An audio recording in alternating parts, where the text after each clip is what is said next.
எனக்கு தெரிஞ்ச பெரிய டிசீஸ் இந்த கொரோனா விட ஒரு டிசீஸ் இருக்கு, அதுக்கு பேர் என்னமோ மாதிரி இருக்குன்னு ஒரு நோய் இருக்கு. அந்த நோய்க்கு இதுவரைக்கும் எவனும் மருந்து கண்டுபிடிக்கல, தடுப்பூசியும் இல்லை, எப்ப வரும்னு சொல்ல முடியாது. வந்தா அது பெரிய ஆபத்து. காலையில எந்திரிச்ச உடனே என்னமோ மாறும், ஏன்னே தெரியாது. என்னமோ மாறு இருக்குன்னு சொல்லிட்டு இவங்க இன்னொருத்தவங்களுக்கு போன் பண்ணி இந்த மாதிரி என்னமோ மாறு இருக்கு, என்னன்னே தெரியல அப்படின்னு இவங்க அவங்களுக்கு போன் பண்ணுவாங்க.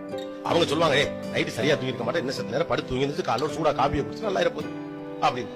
ஒரு 8 மணிக்கு திரும்ப போன் பண்ணுவாங்க. நீ சொன்னபடி காலையில் எழுந்திரிச்சு குளிச்சு காப்பி கீப்பி எல்லாம் குடிச்சாச்சு, அது என்னன்னே தெரியல, மசம் இருக்கு மண்டைக்குள்ள.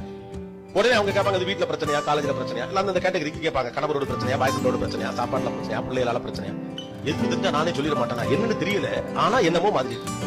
ஆனா ஒழுங்கா கிளம்பி வேலைக்கு போ, இல்ல வேலையை பாரு சரியாயிரும். ஒரு 11 மணிக்கு போன் பண்ணுவாங்க, நான் என்னென்னமோ பண்ணி பார்த்தேன், என்னன்னே தெரியல, என்னமோ மாதிரி.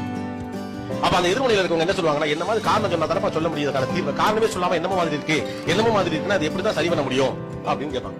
காரணம் தெரிஞ்சா நானே கண்டுபிடிச்சு சரி பண்ணிட மாட்டாங்க, கடுப்பாய் இவங்க போன வச்சிருவாங்க. ஒரு 4 மணிக்கு திரும்ப போன் பண்ணுவாங்க. இவங்க என்னமோ பண்ணிட்டேன், ஒன்னும் நடக்கல, என்னமோ மாதிரி இருக்கு, நீ என்ன மாதிரி பண்ணி தொலை. இவங்க வெறியாயிரும், கடுப்பாயிரும், போன வை.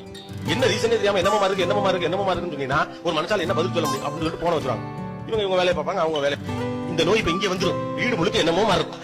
ஏன் இந்த என்னமோ மாதிரி இருக்கு அப்படின்னா, இந்த வாழ்க்கை குறித்த நம்பிக்கை நமக்கு மிக குறைவாக. மனிதனுக்கு மகிழ்ச்சியாக இருப்பது பயம்.